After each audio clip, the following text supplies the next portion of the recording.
welcome everyone to our webinar on top tips for expanding into the US. It's part of our webinar series for our clients and contacts in disruptive tech. My name is Kolvin Stone, and I'm a partner and head of technology at Fox Williams. Now, today we're focusing on expanding into the US, which is generally on the roadmap for any aspiring and ambitious UK tech company. For the last decade and beyond, the direction of travel has tended to be west to east, with US companies expanding into the UK and then into the EU. But we are seeing an increasing trend towards UK companies launching in the US, and this is really accelerating in a post-Brexit world. But it's not easy, and it just got more expensive. Thank you very much, Kwasi Kwarteng. But fortunately, we have an esteemed panel to share their wisdom on this journey. So to our panel, we have Larry Naughton, who is co-chair of Mintz's international practice. He's helped dozens of UK companies with their US legal needs. Michael Geer, a seasoned founder.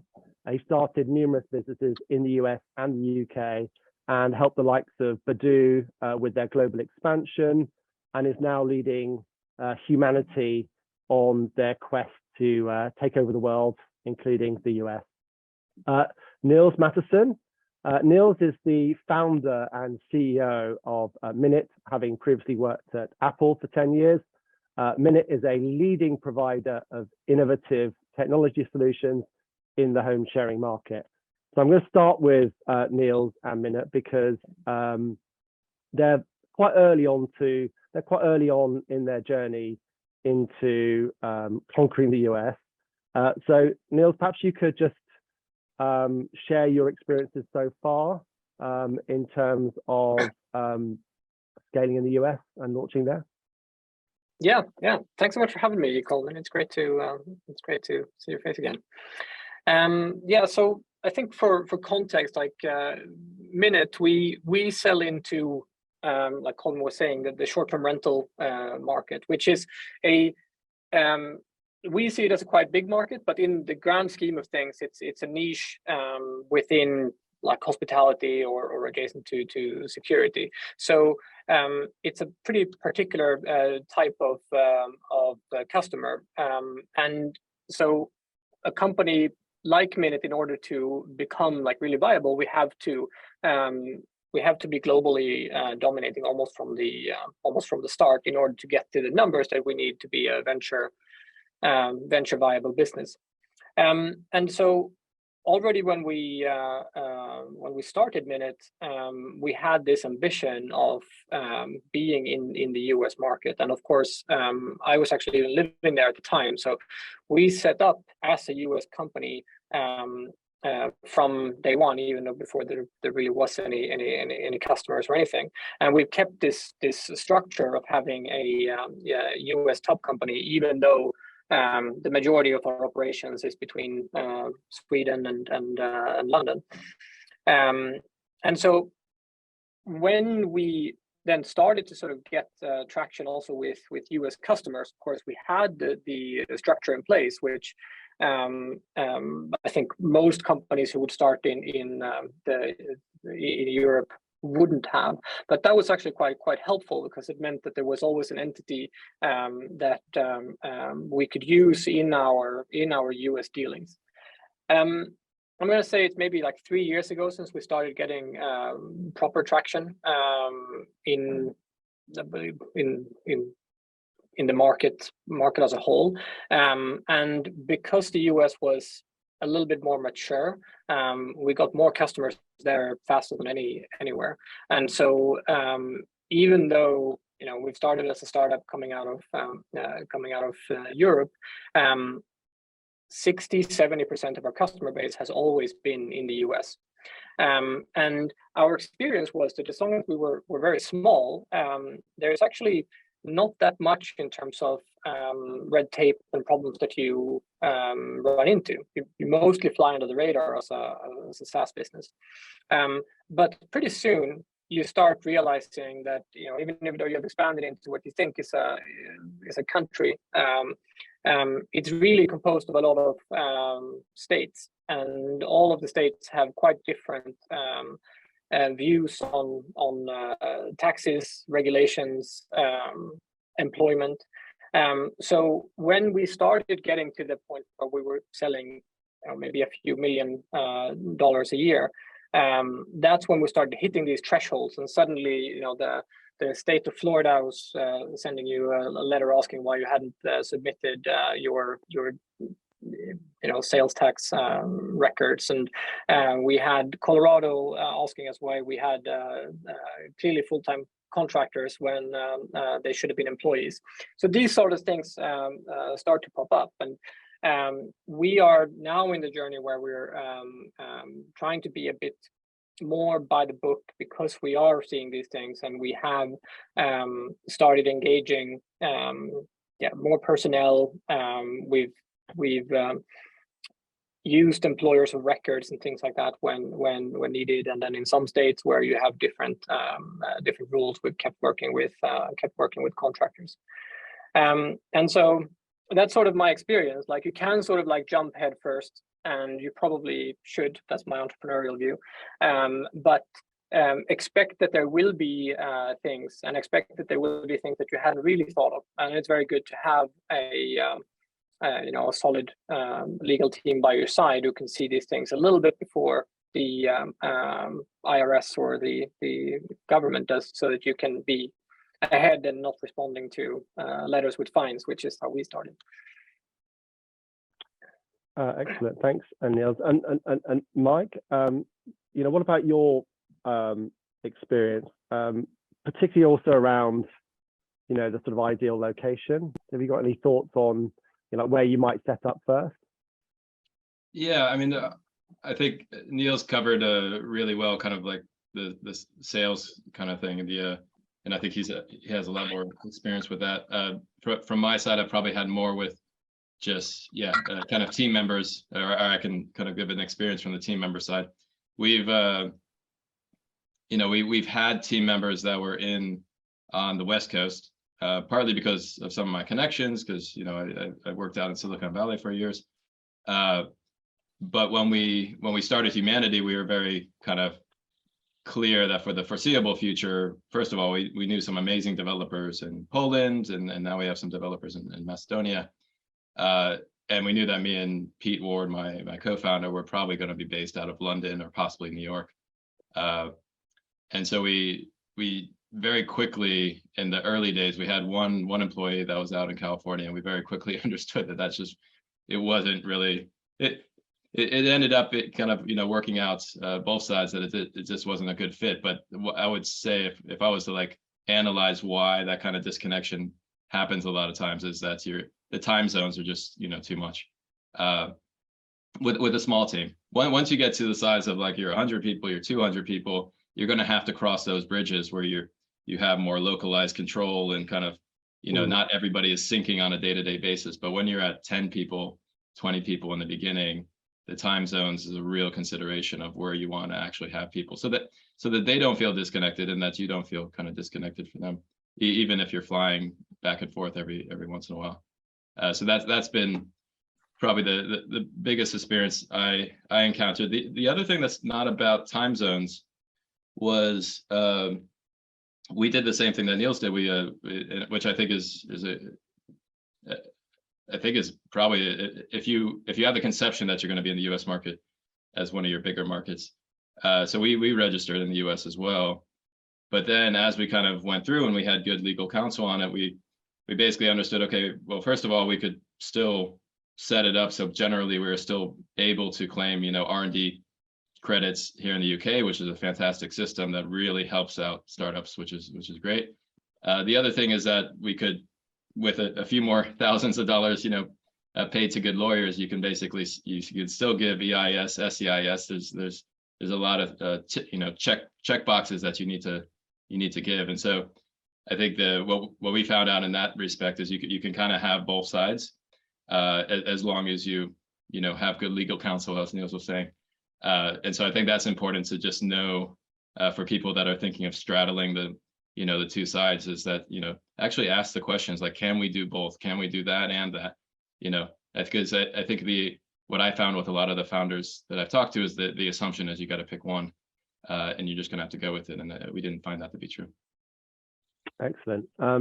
Larry, so just turning to you. So what would you say, your kind of top tips are, I guess more from a legal perspective, in terms of what companies need to think about when launching in the US market or expanding there? Sure. Well, it's a pleasure to be here, Kolvin and Nils and Mike. I just want to echo what Mike said about geography. It is one of the more common challenges or mistakes we see European startups make. I think initially there's enthusiasm of, I want to be in the Bay Area, and that's where all the activity is. But entrepreneurs don't work, regular hours, so who cares about a time zone difference? And you might be able to do it for a month or 2 or 3, but for 18 months when, there's an 8-hour time zone difference, and then when you have to fly 12 hours instead of 6 hours, it really does have an impact in the ability to build culture and the team. So we've found a lot of companies have been more successful in landing first on the East Coast, and then as they grow, expanding to the West Coast. Also in the US, our current experience is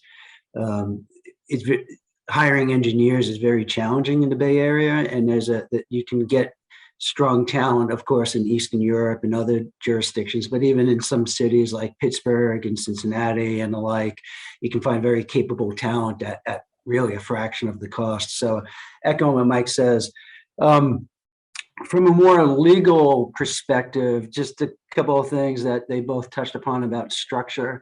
You can certainly be a English law company, and the U.S. business culture is very comfortable with English law governed entities. So that's not like a gating item to the growth in the U.S. However, for tax reasons, you'd want to set up a U.S. subsidiary in order to avoid onerous branch profits tax by the IRS. So usually, as kind of a non-technical rule of thumb, we generally advise companies, once they lease office space or once they have individuals working primarily out of the U.S., at that point in time, they have nexus to the U.S. So you want to set up a U.S. subsidiary and have that entity be the tenant under the lease, and have that entity be the employer of the U.S. Employees. The other thing on the employee aspect, very common mistake we see as well is the U.S. is a very, very different jurisdiction with regard to employees and employer. So in the U.S., we have what's, in generally speaking, is an at-will employment regime where you can hire and terminate employees at will at any time for any reason, so long as it's not a discriminatory reason. And most often in the U.S., the documentation for 95% of the employees, other than the C-level, is really just like a one-page offer letter accompanied by an employee NDA with assignment of inventions provisions. We've seen, very common thing we see in the U.S. is European companies using their European-style employment documents to hire rank-and-file employees, and it's just not market and giving up a lot of value that doesn't need to be given up.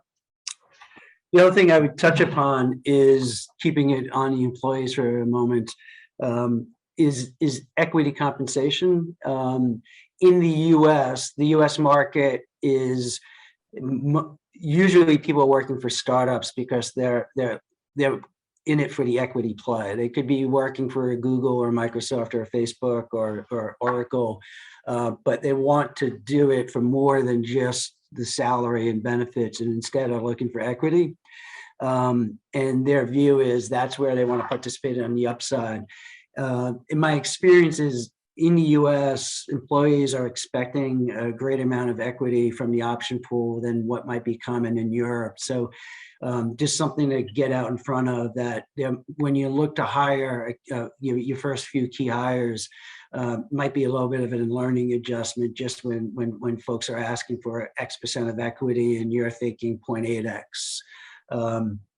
And then just finally on that, you can grant, even when you have a US subsidiary and employees are employed by the US sub, you can grant them the stock options from the options scheme at the UK parent level. You just need to adopt an option subplan so that the options are tax incentivized in the US and also meet US securities law requirements. But in general, it's equity from the UK parent going to the employee of the sub, but you need to do a little bit of work on your option scheme in order to comply with IRS regs and US securities laws.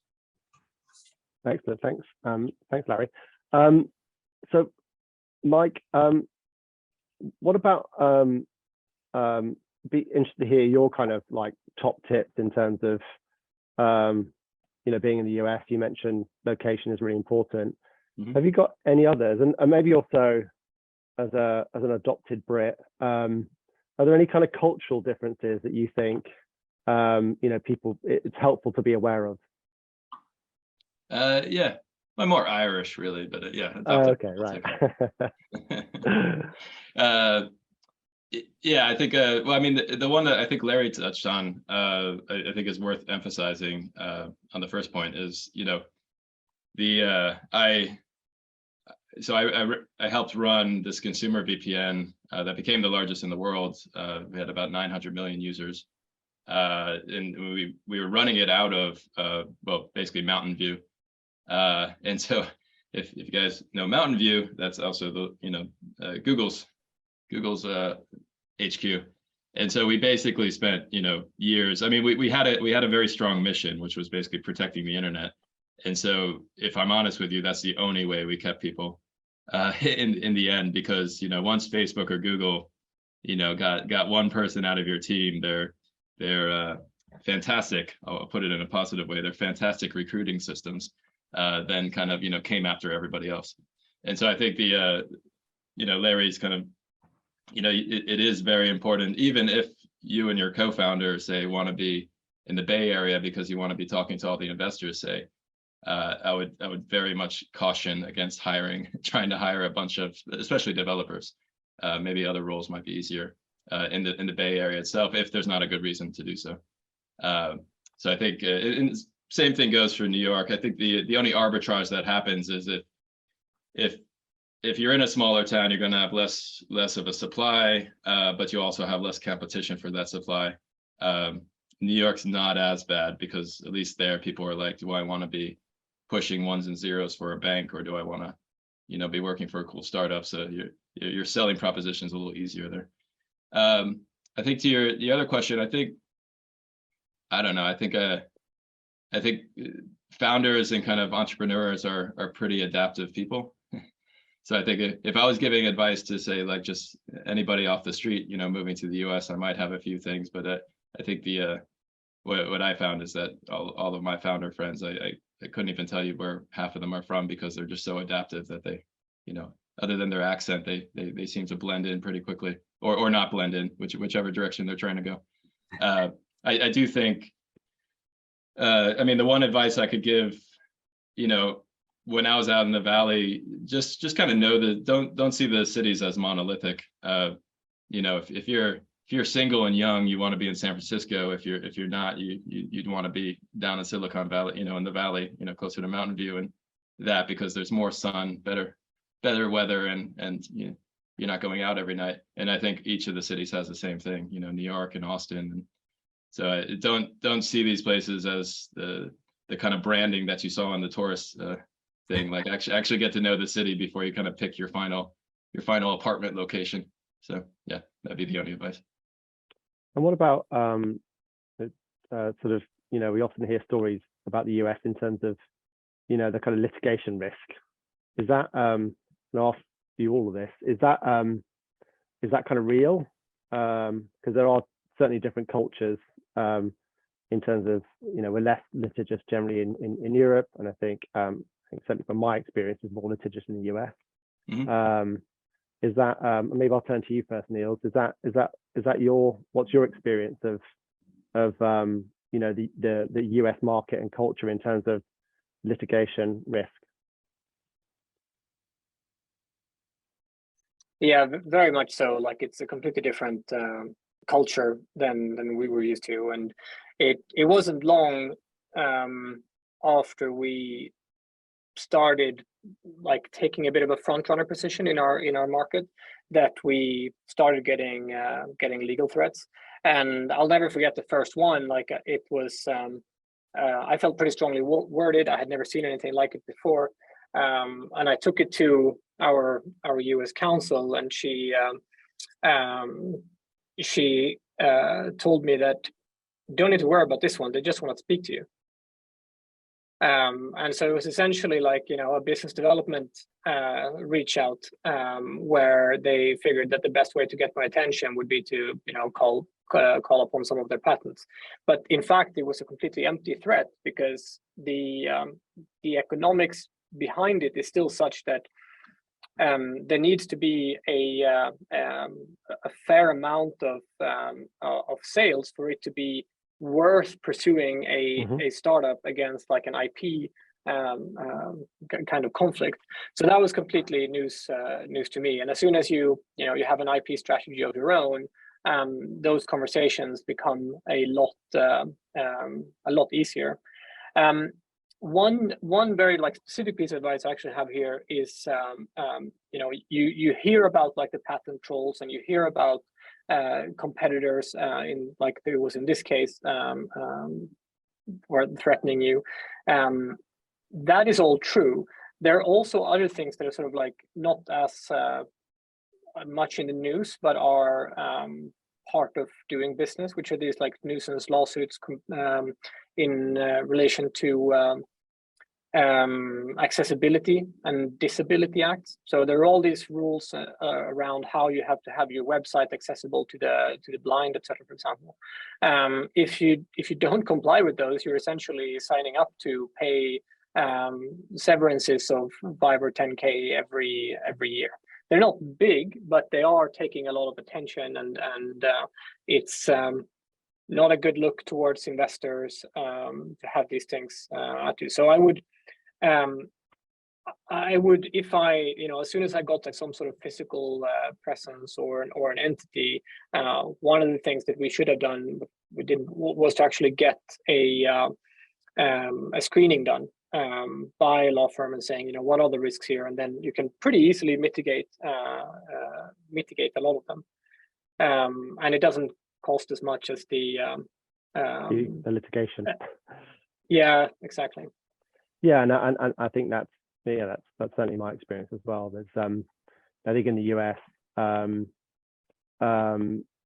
businesses see litigation and threat of litigation as a legitimate business tool. We don't see that so much here. It's much more something of last resort, and then you've got an active patent troll market. Again, we don't have that so much here, and it's a function of different kind of legal systems. And then lastly, I think you touched upon, Nils, is a very active class action bar, and that manifests itself in a number of different ways. I see it a lot in the data and the privacy space, where essentially there are lawyers and consumers that are looking for group actions. And again, the US, and good to get Larry's view on this as well, the US system works to and essentially help the class action bar and those groups in a way almost hold companies to ransom to get these sort of settlements. But Larry, be good to get your view on this as well. Yeah, I think the litigation aspect is one of the differences in terms of the business culture and style. I think there's also an element of the nuisance lawsuit, as Nils said. The lawsuit du jour against startups these days is the accessibility of the website for blind folks, and that's a common one we're seeing these days. So it absolutely is. Some of it also, I think, depends a little bit on company could have exposure to a U.S. plaintiff, even if they have minimal, depending on your technology, if they have minimal actual physical presence in the U.S. So if you're selling into the U.S. and someone views that you're violating their patent, even if you don't have many or any employees in the U.S. because you're selling through the cloud into the U.S., you could still be a defendant in a claim against that. So I think certainly setting up physically increases the type of things such as employment and litigation exposure in that regard. The IP is a little bit, again, depending on your technology, you could be vulnerable even if you stayed over here.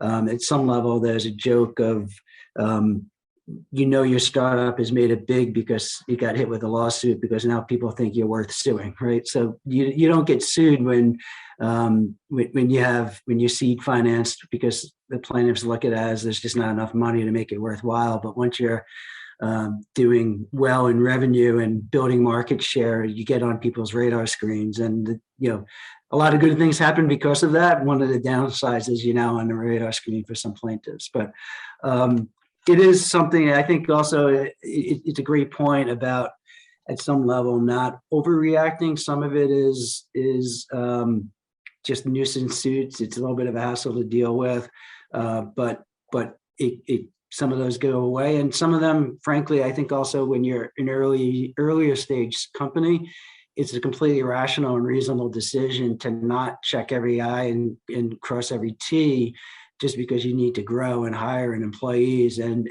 if you get a claim where you pay 12 grand in year 3, that's might be better than spending 9 grand on legal fees up front in year 1. So a balancing of how you approach that, I think, makes sense.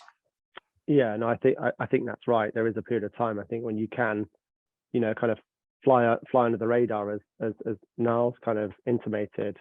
But there is that point, that inflection point, when it does kind of make sense to, and this is where when you're dealing with US lawyers in particular, they're so much more kind of, and I mean in-house US lawyers, they're so much more risk averse.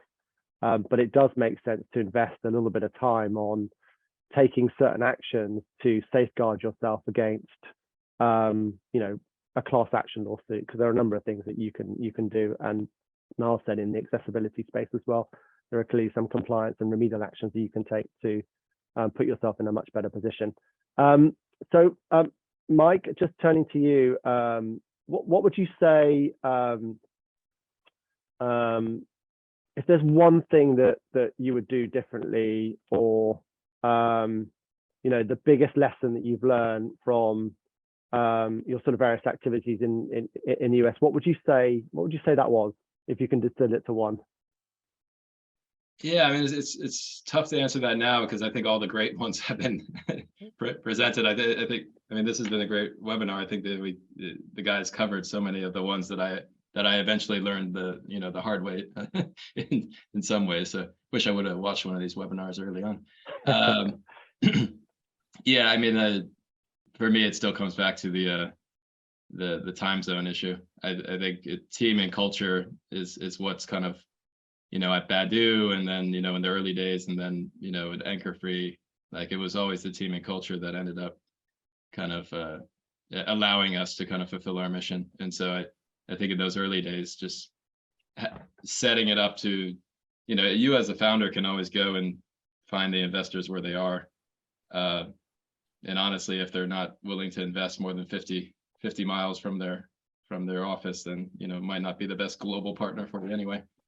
So I think that's what I would go with, is just because a couple times that we have hired more than, six time zones away, like those team members have just not been able to become integral to our business. So you think the geographical location of where you set up is really important in terms of maintaining culture, basically? In the early days, I think, with Anchor Free, to give an example, so, we ended up having a large base in Ukraine of developers. This is years ago.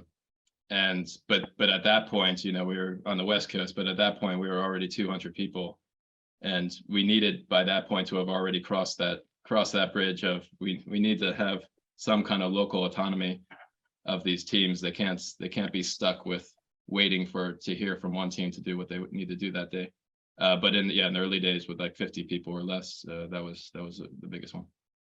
And Nils, is there anything, you know, what's your sort of biggest lesson you've learned, or is there one thing that you would do differently? Yeah, I would actually consider the base as well. So we've taken a different approach. You know, we're quite distributed, and obviously me having spent a lot of time in San Francisco meant that it was easier for me to find people there as well.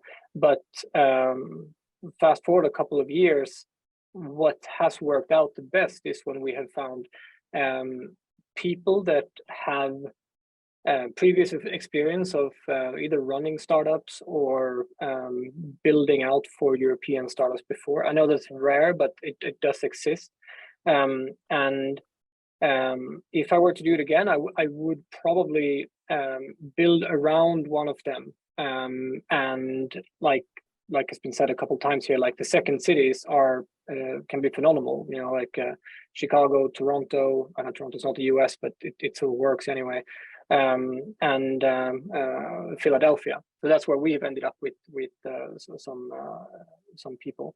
The other thing I would say is, like, if you're really serious about the US, it almost like you have to have a US first mindset. You know, like the websites and everything, you have to speak as if you're an American company to an American audience.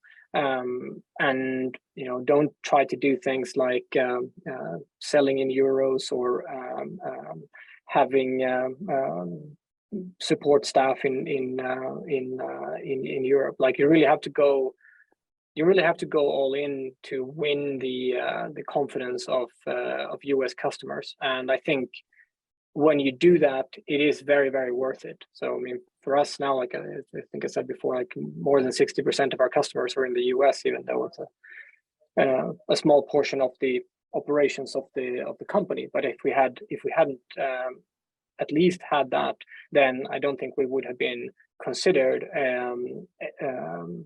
in a race with our main US competitor.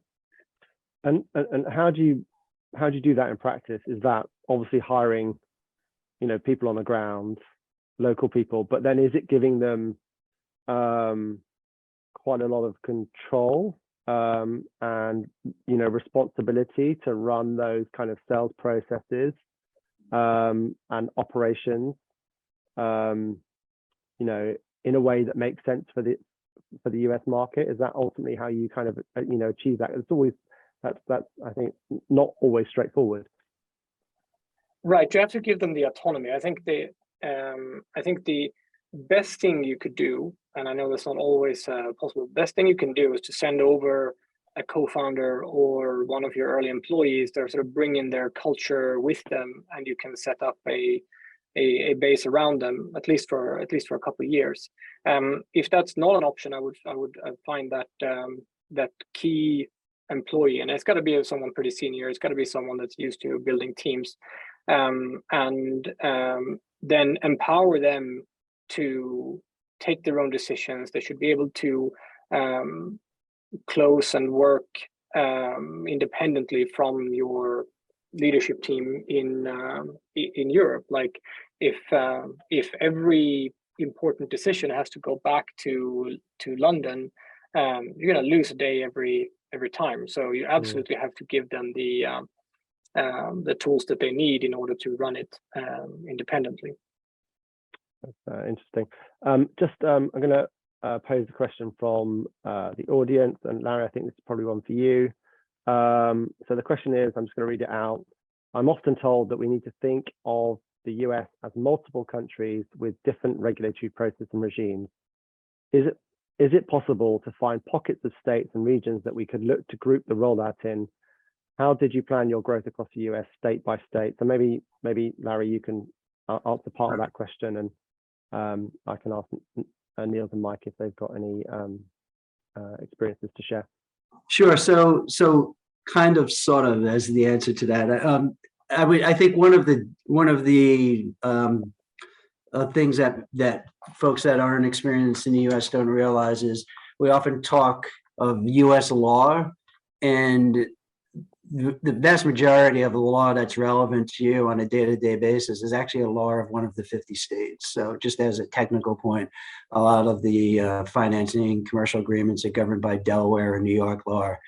So there's some US law, but most of it is really on a state-by-state level.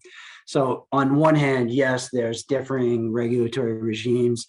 I'd say most of the states from a regulatory point of view are pretty, a lot of commonality between the states, but on for instance, sales and use tax and employment law, but just enough tweaks and differences that it does make a difference. So it is relevant, but it certainly shouldn't be an obstacle to expanding into the US. I also think on the one hand, the US has different cultures in different regions.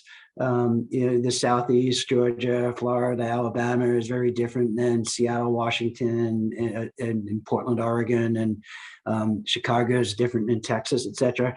On the flip side, they're relative to Europe, they have a lot more in commonality. It's not like going from the UK to France. I think it's just more from the outside looking in. Sometimes you think of it all as just the US. But there are regional differences, but not quite to the extent of Italy compared to Germany, compared to France, and compared to the UK. I think some of it really has to where to go. It goes back to the talent question. How do you hire employees, and where are they located? Particularly unique to your company, and I think that should drive where you go into the U.S. as opposed to decisions based on law or regulation. Yeah, and there's another question here actually, which I'll ask. A great question actually, I think. So what's the legal or accounting item you cared about so much at the time, spent money on, but definitely could have waited? So maybe that's for Nils and Mike. What did you spend money on at the time that you were expanding that actually, with hindsight, you thought, maybe I could have just, maybe I didn't need to spend that money then. Don't say on lawyers. We didn't have much of a choice, to be honest. So it wasn't much, but it was frustrating for us that we had to spend a lot more money auditing suddenly. So because we have VCs who have money from the European Investment Bank, we were set under a pretty intense level of auditing, which was sort of fine when you had only a single entity and not that much work. But as soon as you started getting more entities and employees in more places, the cost for that really ballooned. And so, since we had already signed the investment docs, like you're not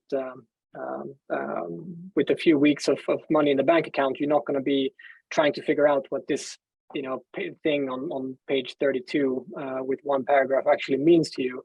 But if I had known, I probably would have pushed back a bit on the auditing requirements, because it's not that they add up, it's that they multiply. When you have intercompany agreements, different entities doing business with one another, employees moving from one to the other, equity that has to be compliant with US tax laws and Swedish tax laws and UK tax laws. So that's one that I probably would have wished not to spend so much money on, and it is quite expensive. Mike? Yeah, not much to add. I would emphasize one thing that Larry said,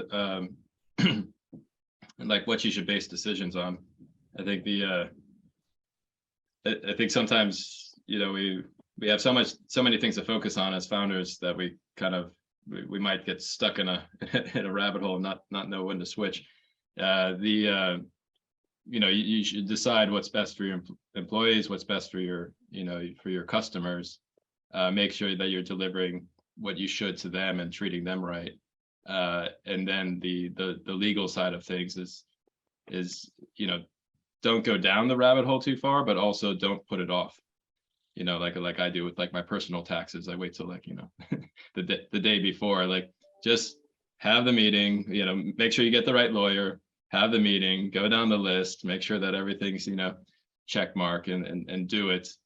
So don't on one side make all your decisions based on because that one law that one state has, and on the other side, don't try to ignore it.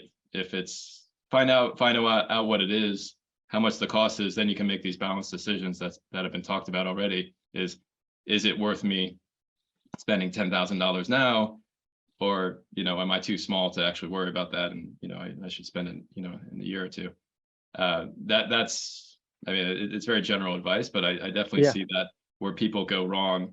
You can see these threads on like founders networks where people are going and you're thinking like you're going too deep. No, too deep on this one. I totally agree with that. I mean, where I've seen people make mistakes is where they go big too soon. They hire. I mean, it's not so much the case now, but before sort of co-working spaces came along, people would actually hire. They'd have offices and they'd hire, reams of employees straight off the bat. And of course, the product market fit wasn't there, or they had various other issues, which meant they didn't get the traction they expected, and then had to, kind of massively retrench. I think those people that tend to do it well take it small chunks at a time. They may not hire an employee initially because it's an expense.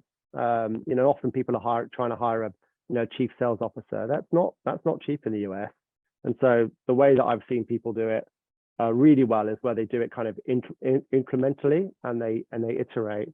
But what about you, Larry? What do you think? What's the biggest mistake that maybe you see with UK and European companies expanding into the US? So the biggest mistake. I'll follow up on two things that you mentioned. I think this is unrelated or not unique to international expansion, but rather is really just how a startup should work with its advisors across the board, domestically or otherwise. Really want an advisor like you, Kolvin, where someone knows the difference between a must do now and this is a nice to do if you had a lot more resources. You don't do the must do now, it could hinder a financing. It could be 10x to try to clean it up down the road.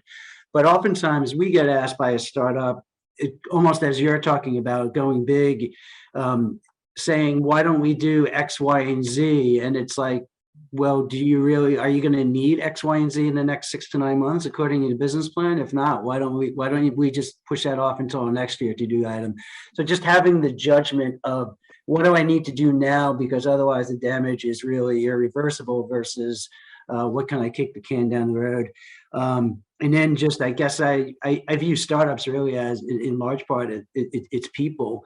And probably the number one obstacle that we've seen in our client base as an obstacle to U.S. growth is getting the first U.S. hire right. Particularly if the CEO is not moving over to the States, but is instead hiring head of North America or the like. If you get that person right, that really accelerates your growth into the U.S. If you get that hire wrong, by the time you hire the person, find out it's not the right person, remedy the situation, and then hire that person's replacement, you slow down your U.S. expansion by 18 months. So really getting that key hire, that first one, really is probably the number one needle moving factor on how your U.S. expansion is going to go. Yeah, I totally agree with that, and I think that's a good point to end the webinar on, because it is all about people and hiring the right people in the US. I think that really does dictate your success. So I'm just going to say thank you so much, guys, for what was a really interesting and thoughtful webinar, and thank you all for attending. and enjoy the rest of your day. Thank you, everyone. Bye. Thanks, everyone.